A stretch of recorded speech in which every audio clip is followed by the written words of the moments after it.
All right, 2011 Chevy Cruze. Fits a lot of different models. Let's look here. Wheel bearing, Reader's Digest version first, then we'll do the other side and do a little more detailed information. So what I'm going to do is run you through how it works. So there's 3 bolts here.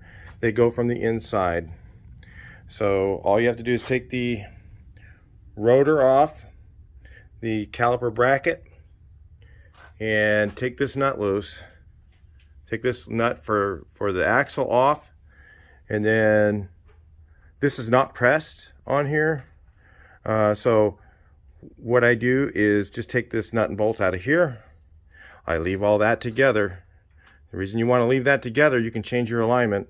This will keep it in place typically. Again, do this at your own risk if you're interested in doing it. And then I'll show you more detailed on the other side when I do it. I decided to get both wheel bearings. I'll put a link in the description from Amazon for those wheel bearings so you can get a good price. I found them on there pretty cheap. So the bolts come from the inside, so you have to have the axle out of the way. So this is how I do it. I remove the lower ball joint. It's not pressed in there. Give it a little pressure down. Tap on this with a hammer. Make sure you don't hit this guy here. This is your ABS wire. Wouldn't be fun if you broke that. I just tap on this while I'm putting pressure on that with the long bar.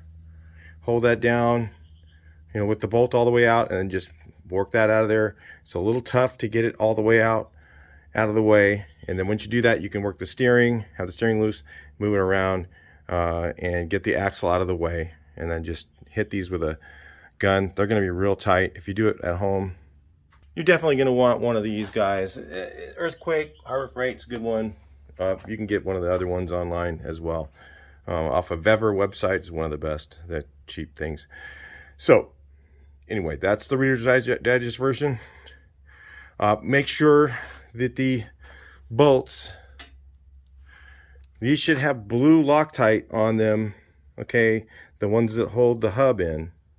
But personally, I use Mega Black or Ultra Black silicone, put some on the threads. This is how I do it. Again, you can do it at your own risk, your own way. But these should have some sort of Loctite on them. Some guys might even say red Loctite for that. If this thing would stay up out of the way, would be nice. And then we'll put those in place. And I tighten these with an air. Well, I tighten these with a electric impact. Really tight, and they probably have a torque spec. If you want to look that up, go for it, but I just do it the way I do it. So the tools you need, I think, what is this, probably a 30mm socket. I'll tell you right here, whatever that one is, 30. I'm a good guess. For the end, again, you'll need some sort of an impact to loosen that. This is like an 18 here. The inside 2 for the caliper, I think, are 18s, and a 10mm wrench to take off the caliper. The things I noticed is it has a shim here. Make sure that that doesn't get lost and stays in place. Other than that, this is a really easy job. So I would say this is about a 2 out of 10.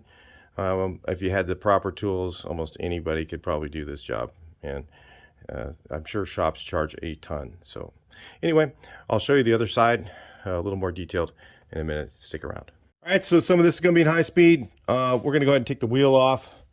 But at least you guys can see what's going on.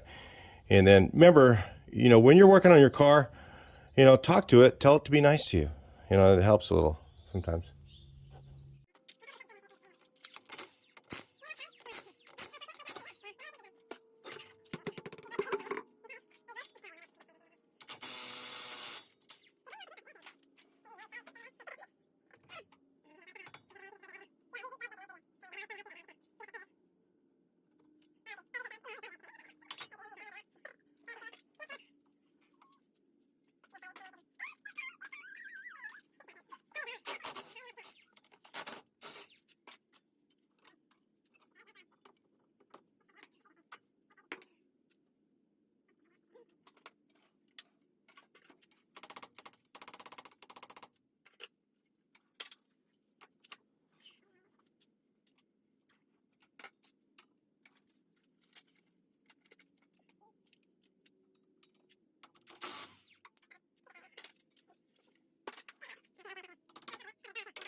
All right, you guys, you hear how bad that is?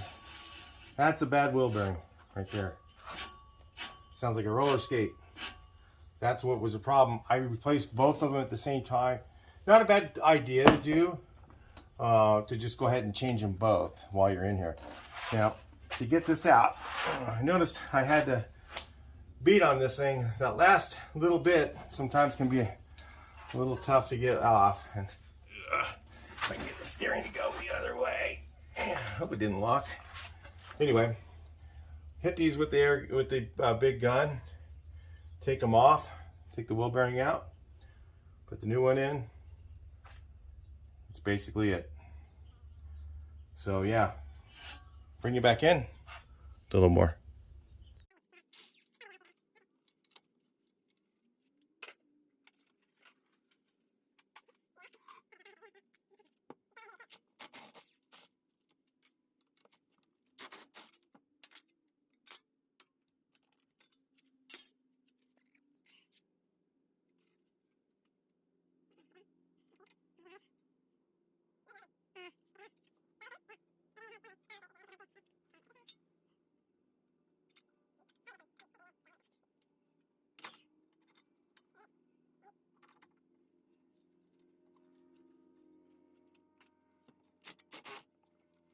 All right, guys, I lost some footage there. We had a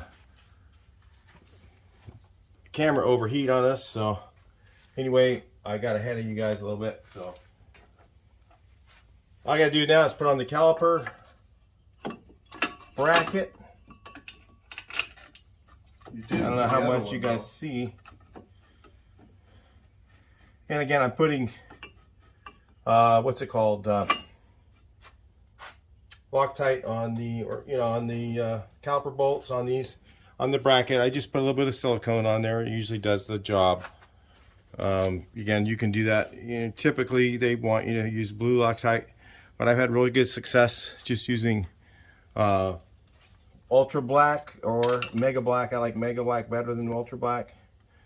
Mega black's stronger.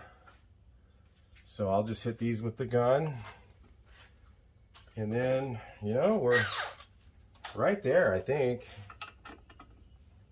Right, done? Almost. The wheel bearing was toast. Anyway, I like to use this wobbly setup. I gotta, when you're using a gun, it's just easier if you use these little wobblies from Harbor Freight. All right, so that's it for the wheel bearings. I replaced both of them. Again, that's what I recommend. If you're gonna do one, I mean, it can be long before the other one's going to go. And it seems to be an item that's pretty readily available, so there probably are an issue on this car. So anyway, I hope that has good luck for you. I hope you can see enough of how I did it. It's really not that hard. I would recommend it to just about anyone to try yourself. I'll talk to you in the next one. Please like, share, and subscribe.